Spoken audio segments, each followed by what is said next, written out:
আবার স্বাগত একুশে বিজনেসের সঙ্গে রয়েছে আমি সাদ হাবিব সেতু। দর্শক, এখন রয়েছে দেশের গাড়ির বাজারের পরিস্থিতি নিয়ে বিশেষ আলোচনা, আর এই আলোচনায় আমাদের সাথে যোগ দিতে স্টুডিওতে রয়েছেন রিকন্ডিশন গাড়ি আমদানিকারক ও ডিলারদের সংগঠন বারবিটার মহাসচিব রিয়াজ রহমান।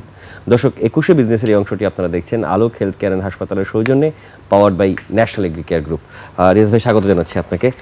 একদম শুরু করতে চাই যে আজকে একুশে বিজনেস আমরা শুরুই করেছি এই জায়গায় যে কেন্দ্রীয় ব্যাংক একটা সার্কুলার দিয়েছে যে ইভি গাড়ির ক্ষেত্রে যে লোনের যে রেশিও ছিল সেইটা একটা ইভি এবং হাইব্রিডের ক্ষেত্রে 60 লাখ থেকে 80 লাখ করা হয়েছে, এবং যে 20% আগে ছিল 40-60%, গ্রাহকের 40% থাকা লাগতো, এখন গ্রাহকের 20% টাকা থাকলেও তিনি আসলে লোন পাবেন।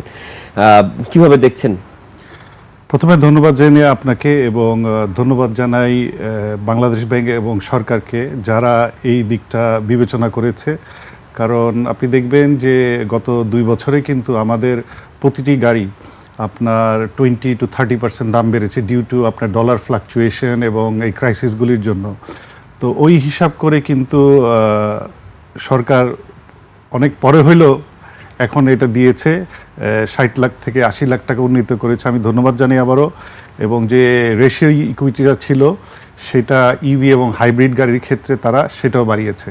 এখন আপনি একটা গাড়ি কেনার ক্ষেত্রে 20% জমা দিতে পারলে আপনি একটা ইভি বা হাইব্রিড গাড়ি আপনি একটা মালিক হতে পারবেন। এবার একটু আপনাকে আমরা বারবিটাকে যেভাবে চিনি, যেভাবে জানি রিকন্ডিশন গাড়ির সাথে অনেক বেশি, এটা তো আমরা জানি, কিন্তু আমি বলছিলাম ইভির ব্যাপারে গত 4-5 বছর ধরেই বারবিটা কথা বলছে বিভিন্ন সময়, এবং এইবার ইভির ব্যাপারে বারবিটা সংবাদ সম্মেলন করে বাজেটের আগে এক ধরনের প্রস্তাবনাই দিয়েছে। তো এইটা কি মানে বিশ্বজুড়ে জনপ্রিয় হচ্ছে আস্তে আস্তে? আপনাদের সাপ্লাই চেইনগুলো আসলে ফুয়েল বেস গাড়িগুলো কমে যাচ্ছে এইটার কারণে, নাকি এটার ব্যবসায়িক কোনো বিষয় রয়েছে? আমরা এই কয়েকদিন আগে সাংবাদিক সম্মেলন করেছি, আপনি জানেন, এবং আমরা বারবার বলার চেষ্টা করছি যে ইভি গাড়ি আমরা স্বাগত জানাই। জাপানেও ইভি গাড়ি আছে, এবং ইভি গাড়ি শুধুমাত্র যেন ব্র্যান্ড নিউ ক্ষেত্রে না দেওয়া হয়, ইভি গাড়ি যেন রিকন্ডিশন গাড়িতেও যেন এই সুবিধাটা দেওয়া হয় যদি কোনো দেওয়া হয়।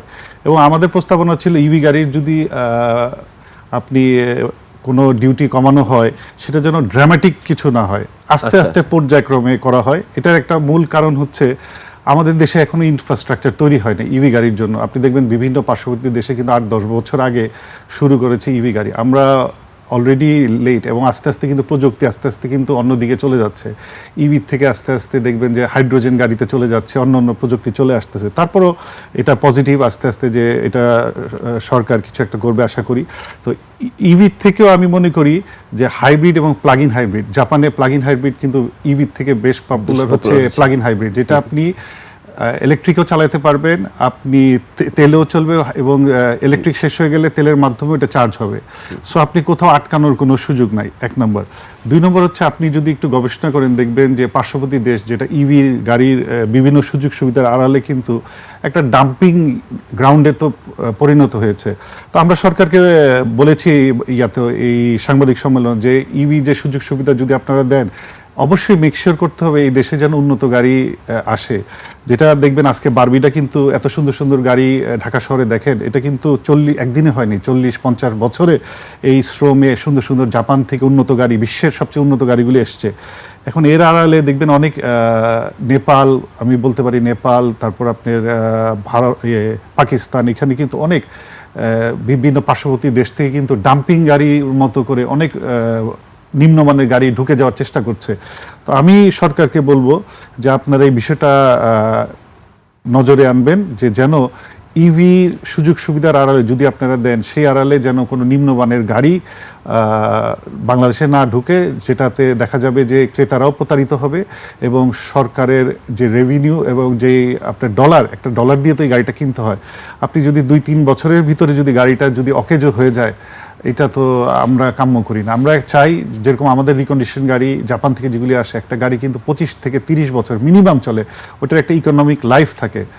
তো এটাও একটা দিক। আরেকটা দিক, আমাদের কিন্তু প্রচুর ক্রেতা, মেইন ক্রেতারা বাংলাদেশের যারা গাড়ি কিনে তারা কিন্তু হচ্ছে মধ্যবিত্ত পরিবার।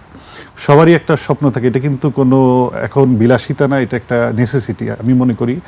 এবং সেফটির জন্য গাড়িতে আপনি, আমাদের দেশে এখনও উন্নত মানের সেই ট্রান্সপোর্ট সেক্টর তৈরি হয়নি।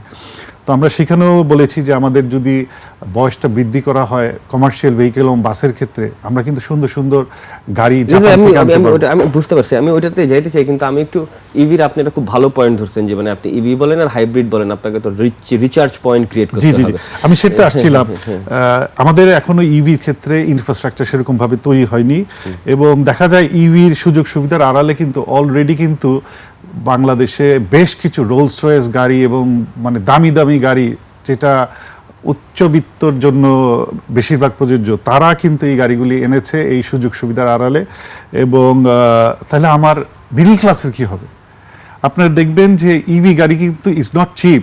আপনি না হয় সরকার হয়তো আমাকে রাজস্ব সুবিধা দিল বা দিল, কিন্তু আমি যে কিনবো গাড়িটা, এই গাড়িটা কিন্তু আমি মনে করি মধ্যবিত্তের ক্রয়ের ক্ষমতার বাইরে। আর যেটা কিনতে যাবে, দেখা যাবে যে এমন একটা পরিস্থিতি সৃষ্টি না হয় যে দাম কম খুঁজতে খুঁজতে খুঁজতে খুঁজতে দেখা গেল নিম্নমানের গাড়িগুলি আমার ক্রেতারা কেনার একটা আগ্রহ প্রকাশ করে কিনেছে, এবং যেন প্রতারিত না হয়, এটি আমরা সরকারকে বলার চেষ্টা করেছি। আমি একটা মানে আপনার কাছে জানতে চাই যে আমাদের যেমন নেপালে বিওয়াইডির কারখানা হয়েছে, এবং তার একটা ইনফ্রাস্ট্রাকচার, একটা স্বাভাবিকভাবেই তার একটা অবকাঠামো এখন হয়ে যাবে, সে যে এখানে প্রডিউস করবে। যে আপনি বলছিলেন নিভির দাম একেবারে সস্তাও না, মানে কম্পারেটিভলি জাপানের বরঞ্চ তেলের গাড়ির থেকে বেশি দাম পড়তেছে। অবশ্যই আমি একটু বোঝার চেষ্টা করতেছি যে ইভি গাড়ি আবার এক ধরনের লুপ ক্রিয়েট করবে কিনা, লুপ বলতে আমি বুঝেছি, বা একটা লুপ হোল ক্রিয়েট করবে কিনা। কারণ আমি যদি ওয়ার্ল্ড ট্রেড ওয়ারের দিকে তাকাই দেখি, কারণ এর যতগুলো যন্ত্রাংশ আছে তার সিংহভাগ চীন থেকে আনতে হইতেছে, বা স্ক্যান্ডিনেভিয়ান কারো কাছ থেকে প্রজেক্ট আনতে হচ্ছে। সো আলটিমেটলি এটা একটা বড় ঝুঁকিও কিনা, মানে অবশ্যই পরিবেশ বান্ধব, অবশ্যই এটা আমাদের যাইতেই হবে, আজকে হোক কালকে হোক যাইতেই হবে। কিন্তু আমি বলতেছি যে এই পুরো হোমওয়ার্কটা কি আপনার কাছে মনে হয়েছে নতুন সরকারের কাছে গেছে, মানে নতুন সরকার না করলেও আপনারা তাদেরকে দিয়েছেন? আমি মনে করি বাংলাদেশে এখনো পর্যাপ্ত ইনফ্রাস্ট্রাকচার তৈরি হয়নি। আপনি ইভি গাড়িতে হয়তো যারা বিক্রেতা তারা হয়তো বলতে পারে এক চার্জে হয়তো 200-300 কিলো বা 150 কিলো যাবে, কিন্তু এটা কিন্তু প্রাথমিক স্টেজ। এই গাড়িটা ইভি গাড়ি যখন 1-2 বছর যাবে, আস্তে আস্তে কিন্তু ওর চার্জিং ক্ষমতা আস্তে আস্তে কমে আসবে, নাম্বার 1। নাম্বার 2 হচ্ছে আমরা এখনো ঢাকা শহর বা চট্টগ্রামে দেখেন 2-3 ঘন্টা বৃষ্টি হলে কিন্তু কোমর পানি হয়ে যায়। সেই ক্ষেত্রে এই গাড়িটা কি হবে, এবং এটা কি বুমেরাং করবে কিনা, এটাও একটা মানে আমার বিশাল একটা প্রশ্ন আছে। দ্বিতীয় হচ্ছে, আমি দেখেছি আপনার থাইল্যান্ড বলেন, মালয়েশিয়া বলেন, ইভি গাড়ি গ্রাফটা এভাবে উঠেছিল, কিন্তু একটা পর্যায়ে এসে থেমে গেছে, বা অনেকে এটা ক্রেতারা অন্যদিকে ইউটার্ন মেরেছে। কারণ এটা মূল কারণ আমি মনে করি স্পেয়ার পার্টসের একটা এবিলিটি। কিন্তু ভাই আবার এটাও তো সত্য যে ধরেন আপনার পেট্রোল, অকটেন বা অন্যান্য জ্বালানি আনতে যেই পরিমাণ টাকা, বা এই যে যুদ্ধ অবস্থা, এটা তো রিসেন্ট যে শেষ হচ্ছে না, এটা অন্তত পক্ষে বোঝা যাচ্ছে যেটা 1-2 মাসে শেষ হবে না। এরকম ক্রাইসিস যদি আবার হয়, তখন তো আবারও এই জিনিসটা সামনে আসে। আমরা সংসদেও দেখেছি অটোরিকশা নিয়ে অনেক সমালোচনা আছে, কিন্তু সংসদ সদস্যরা বলেছেন যে বিপদের সময় ভালো ব্যাকআপ দিয়েছে অটোরিকশাগুলো। মানে মূল কথা তো হচ্ছে মানুষ চলতে চায়, মুভ করতে চায়। কিন্তু জ্বালানি সংকট যখন হয়, ফুয়েল ফিসলে, তখন তো আবার একটা অন্যরকম সিচুয়েশন হয়। ওইটার জন্য আমাদের কি করার? এটার জন্য আমি বারবার বলে আসছি এবং এনবিআরকে বলেছি যে আপনারা প্লাগ ইন হাইব্রিডটার দিকে নজর দেন। প্লাগ ইন হাইব্রিডে আপনার এটা সারা ওয়ার্ল্ডে প্রিয়াস বলে একটা আছে, খুব এটা 30 কিলো 1 লিটারে যায়, এবং ওইটা কিন্তু আপনার ইলেকট্রিকেও চলে। ওটা নট অনলি প্রিয়াস, আরো অনেক গাড়ি আছে। আপনি এটা যদি সরকার পাশাপাশি যদি এই সুযোগটা দেয়, আমার মনে হয় সুবিধা হবে। এবং ইভি গাড়ির ক্ষেত্রে আরেকটা আপনি যেরকম বললেন যে এটা আমি মনে করি এই যুদ্ধ যেটা হোক কোনো সময় থামবে, এটা it's not a continuous process. আরেকটা যদি হয়, মানে ইউক্রেনের থামার পরে তো এটা হইলো, হতেই পারে, বাট আমাদের তো একদম বন্ধ হয়ে যায়নি, সরকার সামহাও এটা মোকাবেলা করেছে। এবং দেখবেন যে 1 লিটার তেলে যদি আপনি 25-30 কিলো যেতে পারেন, আমার মনে হয় 150 টাকার ভিতরে একটা পরিবার কিন্তু ঢাকা শহরে মোটামুটি ঘুরতে পারছে, নাম্বার 1। নাম্বার 2 হচ্ছে আপনি যে ইভি গাড়িটা কিনবেন, আমার ক্রয় ক্ষমতার ভিতরেই তো নাই। আমি এটি বারবার বলছি, আমার যে মধ্যবিত্ত ক্লায়েন্ট, ওনার তো ক্রয় ক্ষমতার ভিতরে নাই, তাহলে এটা কার জন্য হচ্ছে? আমি যে কোনো পলিসি যদি আমার জনগণ যদি ভোগ না করতে পারে, সেক্ষেত্রে এই পলিসি কতদূর হবে? হয়তো একটা ক্লাসের জন্য দেখা গেল 1 কোটি টাকা, 80 লাখ টাকা, 1.5 কোটি, 2 কোটি। আমি বললাম যে রোলস রয়েসের মতো গাড়ি এই সুবিধাতে চলে আসছে অনেকগুলি। এবং সবচেয়ে বড় একটা বিষয় দেখবেন যে আমরা বলছি পরিবেশ বান্ধব, সব ঠিক আছে, এটা অন্য অন্য দেশেও কিন্তু এটা তাদের জন্য অ্যালার্মিং যে আফটার যে আপনার যে ওদের যে ব্যাটারিটা রিসাইকেল, এই দেশে কিন্তু ওই রিসাইকেল প্ল্যান্টও হয়নি বা এটা অনেক এক্সপেন্সিভ, কিন্তু তখন এই ব্যাটারিগুলি পরিবেশ যদি দূষণ শুরু হয়। এবং আরেকটা আমি দেখেছি যে আমি আলাপকালে দেখেছি যে ইভির চার্জিং পয়েন্টগুলি যারা অন্য অন্য দেশে করেছে তারা দেখা গেল যে চার্জিং লাগে 35 মিনিট বা 40 মিনিট করতে বা এরকম আশেপাশে। তো আপনি ফার্স্ট ক্লায়েন্ট না কিন্তু ওই চার্জিং পয়েন্টে, আরো ক্লায়েন্ট আছে, দেখা যায় যে আরো যারা ইউজার 4-5 জনের পিছনে যদি আপনি কিউতে পড়েন, সাপোজ আপনি কুমিল্লা লাগিয়েছেন, ওখানে আরো 4 জন ক্লায়েন্ট আপনার আগে দাঁড়িয়ে আছে, তো আপনি তখন কি 40 করবেন? মিনিট করে হইলে 40 মিনিট করে হলে আপনি এখন হিসাব করেন আপনি 2 ঘন্টা। কি 2-3 ঘন্টা বসবেন, এটা কিন্তু বিগ ফ্যাক্টর। তো আমি মনে করি প্রথমে আমার ইনফ্রাস্ট্রাকচারগুলি ঠিক করতে হবে। এবং ইউকেও তো দেখেছি সব জায়গায়, মানে এটা ইনফ্রাস্ট্রাকচার আমরা যদি এখনই যদি না ঠিক করি, আপনি ইভি গাড়ি একটা পর্যায়ে এসে দেখবেন যে হয়তো আগামী 6 মাস 1 বছর বেশ কিছু বিক্রি হবে, কিন্তু একটা পর্যায়ে এসে দেখবেন যে ইট উইল স্টপ। বাহ, আমরা এবার একটু অন্যদিকে যেতে চাই বলতে যে আমরা একটু বাজেটেও যেতে চাই, কিন্তু তো তার আগে একটু বিরতির সময় হয়েছে, একটু বিরতি নিয়ে নিচ্ছি। দর্শক, এই পর্যায়ে একটা নিচ্ছি ছোট্ট বিরতি, ফিরবে কিছুক্ষণ পরে, ততক্ষণ নিশ্চয়ই সঙ্গে থাকবেন।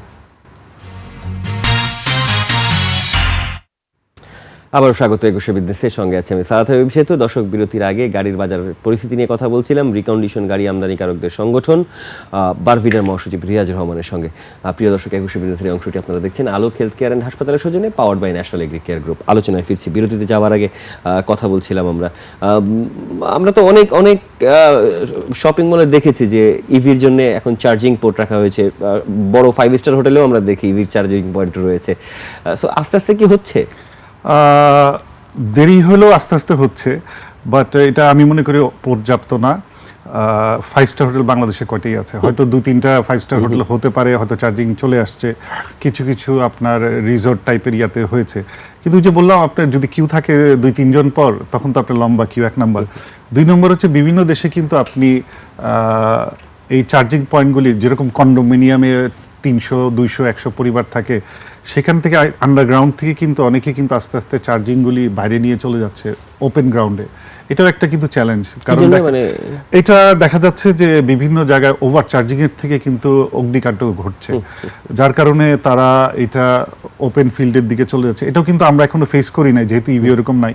এটাও কিন্তু আমাদের দেখতে হবে আশেপাশে দেশে কি হচ্ছে, এটাও একটা বিষয়। আরেকটা বিষয় দেখবেন যে ওভার চার্জিং থেকে যেটা বললাম, এবং আমাদের দেশে কিন্তু অনেক বড় বড় স্পিড ব্রেকার আছে। এই ইভির কিন্তু ব্যাটারিগুলি কিন্তু নিচে থাকে, এবং এটা ওয়েটও বেশি থাকে, এবং আপনার কিন্তু এটা সবচেয়ে বড় একটা হলো আপনার টায়ার কিন্তু নর্মাল গাড়িতে বা হাইব্রিডে যত তাড়াতাড়ি ক্ষয় না হয়, এই টায়ারটা অনেক তাড়াতাড়ি ক্ষয় হয়। সো ওখানে কিন্তু আপনার একটু খরচা বাড়বে। এবং ইভি চার্জিং কিন্তু ইলেকট্রিসিটি দিয়ে হবে। আমাদের যখন চার্জিং ইলেকট্রিসিটি ক্রাইসিস যদি হয়, সেক্ষেত্রেও কিন্তু একটা পয়েন্ট, যেরকম আপনি বললেন পেট্রোলের, আমার তো ইলেকট্রিসিটিরও কিছু ঘাটতি আছে, সেটাও কিন্তু আপনার তেল দিয়ে চালানো হয় ইলেকট্রিসিটি।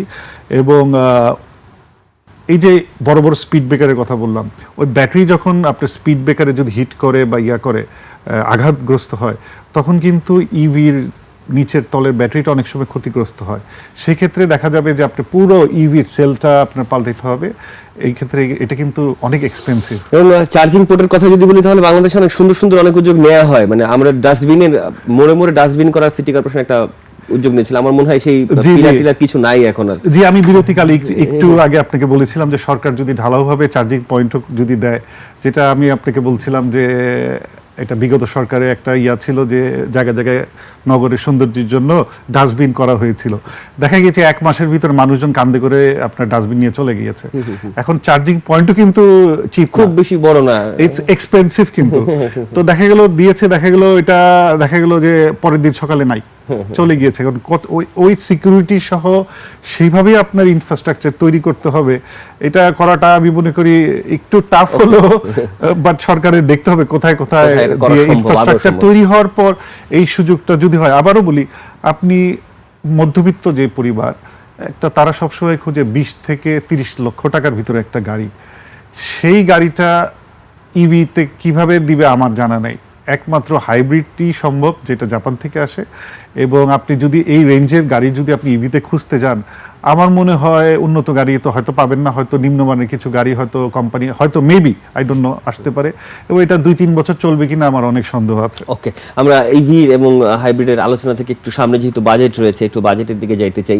বা সরকারের এই মুহূর্তে সে যে 8 লাখ কোটি টাকার বাজেট ঘোষণা করতে যাচ্ছে, যেটা আমরা আপাতত শুনতে পাচ্ছি, তার বিশাল ট্যাক্সের রয়েছে এবং এটা খুব সহজ। সরকারি কর্মকর্তাদের একটা হিসাব থাকে, 5% 6% করে বাড়ায় দেয়, একটা রেশিও করে প্রতি বছরই বাড়ায় দেয়, এবং সেটা সবচেয়ে বেশি পরে সিগারেট এবং গাড়িতে। এবং ধরা হয় যে সিগারেট খারাপ পণ্য, এটা আমি আলোচনা করছি না, কিন্তু গাড়ির ধারণা করা হয় যে গাড়ি আছেই মানে কোটিপতি, সুতরাং তার কাছ থেকে আর একটু ট্যাক্স নেওয়াই যায়। সো আপনারা কিভাবে ভাবছেন, যদি ট্যাক্স কি বাড়তে পারে, এরকম কি কোনো আওয়াজ শুনতে পাচ্ছেন? সেটা সরকারের ইস্যু, বাট আমি মনে করি আপনি ট্যাক্স বাড়লেই যে রাজস্ব বাড়বে আমি মনে করি না। আমরা দেখেছি বিগত 3 বছর, লাস্ট 3 to 5 ইয়ার্সে আপনি দেখবেন, আমাদের একটা গ্রাফ আছে আমরা বের করেছি যে 50% কিন্তু আপনার ড্রপ করেছে আমদানি। এবং আপনার বারবিডা একটা বের করেছে বিআরটিএ তথ্য অনুযায়ী, বিআরটিএতে রেজিস্ট্রেশন গত 3 বছর আগে যা হয়েছিল বা 4 বছর আগে যা হয়েছিল, সেখান থেকে ড্রপ করে 50%-এর নিচে চলে গিয়েছে রেজিস্ট্রেশন। এটা কিন্তু রাজস্বতে ইম্প্যাক্ট করবে, কারণ আমি যদি কিনতেই না পারি, আমার ডিউটি আপনি যদি 15 লাখ থেকে 30 লাখ বা 20 লাখও করে দেন, তাহলে তো সরকারের লাভ হচ্ছে না। যেরকম আমি একটা উদাহরণ দিতে পারি, আমাদের হাইয়েস্ট গাড়ি যেটা আমরা বলি, যেটা আপনাদের অফিসে সব জায়গায় চলে, এটা ডিউটি বেশি ছিল বিগত 3 বছর আগে সরকার। এটা আমরা বোঝানোর পর তারা রাজস্ব এসডি কমিয়েছে, এবং গত বছরও ধন্যবাদ জানাই, গত বছরও কমেছে কিছু। হাইয়েস্ট গাড়ি বেড়েছে। জি, হাইয়েস্ট গাড়ির আমদানি। তো সরকার হয়তো মনে করেছিল হাইয়েস্ট গাড়ির এই ডিউটি কমাতে হয়তো আপনার রাজস্ব কমবে, অ্যাকচুয়ালি কিন্তু রাজস্ব কমেনি, রাজস্ব বেড়েছে। এই জন্য সরকার যে বাড়াইলেই যে রাজস্ব বাড়বে, এটা কিন্তু ঠিক না। আপনি এবং পাকিস্তানে দেখেন, এবং এটা কিন্তু ওরা অ্যাডপ্ট করেছে, পাকিস্তানে ওরা বয়স সীমাটা উঠিয়ে দিচ্ছে এবং সেখানে ডিউটিও কমিয়ে দিচ্ছে, যেন আপনার মানুষ গাড়ি কিনতে পারে। এখন অনেকে বলতে পারে গাড়ি ঢাকা শহরে বেশি আসলে হয়তো ট্রাফিক জ্যাম হইতে পারে, আমাদের সেই রাস্তা নাই, ইয়া নাই। বাট আমি বলি যে ঢাকা শহর দিয়ে কিন্তু বাংলাদেশ না, এটা আপনি ঢাকা শহরে এবং রাস্তা ভালো ভালো উন্নত রাস্তা হচ্ছে, ফ্লাইওভার হচ্ছে, ওভারব্রিজ হচ্ছে, এবং আপনারা যে ট্রাফিকের কনজেশন যেটা, সেটা যদি আমরা উন্নত ট্রাফিক সিস্টেম চালু করি, লাইক যত্র পার্কিংয়ের ব্যবস্থা, যে পার্কিং যেন না করতে পারে, যেখানে সেখানে যেন হকাররা না বসতে পারে। এবং কিছুদিন আগে কিন্তু এই সিস্টেম হয়েছিল, এবং আমরা কিন্তু পুরো সুন্দর ট্রাফিক ফ্রি কিন্তু মোটামুটি গাড়ি আমরা চালাতে পেরেছি। জি, অসংখ্য ধন্যবাদ। আমাকে ছাড়তে হচ্ছে, আপনার কথা শুনতে আমার খুব ভালো লাগছে, নিশ্চয়ই দর্শকদেরও ভালো লেগেছে। অসংখ্য ধন্যবাদ আমাদেরকে সময় দেওয়ার জন্য। আপনাকেও ধন্যবাদ জানাচ্ছি। দর্শক, এতক্ষণ আমরা দেশের গাড়ির বাজারের পরিস্থিতি নিয়ে, নানা দিক এবং করণীয় নিয়ে কথা বলছিলাম রিকন্ডিশন গাড়ি আমদানিকারক ও ডিলারদের সংগঠন বারবিডার মহাসচিব প্রিয়া রহমানের সাথে। নিচ্ছে একটা বিরতি, ফিরবো 2:30 মিনিটে আবারও 21 বিজনেসের আয়োজনে। নিশ্চয়ই সঙ্গে থাকবেন।